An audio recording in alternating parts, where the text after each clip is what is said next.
त्या जीवाची प्रतिष्ठा कशाने होते?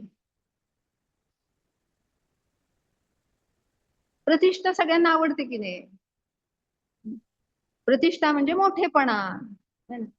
मग प्रतिष्ठा, प्रति इष्ट है ना. प्रति म्हणजे आपल्या आत्म्यामध्ये राहणं, ही वास्तविक पाहता जीवाची प्रतिष्ठा आहे. परंतु काय करतो आपण? बाहेरून प्रतिष्ठा मिळवण्याचा प्रयत्न करतो. म्हणून काय म्हणतो की भरपूर धन असेल तर माझी प्रतिष्ठा, भरपूर काय आहे नावलौकिक असेल तर माझी प्रतिष्ठा, भरपूर काय आहे बाहेर गाडी बंगला सगळं चांगलं असेल तर माझी प्रतिष्ठा आहे. परंतु जीवाची प्रतिष्ठा कशामध्ये आहे?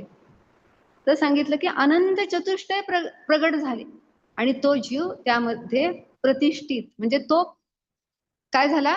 त्या रूपाने प्रतिष्ठेला प्राप्त झाला. तीच प्रतिष्ठा आहे. वास्तविक पाहता कर्मांचा नाश केला, किती मोठा पुरुषार्थ आहे हा. आणि ते अनंत चतुष्टय प्रगट झाले, हा पुरुषार्थ की जो काय आहे या जीवाला वंदनीय ठरला. सामान्य जे संसारी जीव आहेत त्यांच्याकडून नमस्काराच्या योग्य झाला तो जीव. अनंत चतुष्टय प्रगट झाले म्हणून हे यामध्ये प्रतिष्ठा.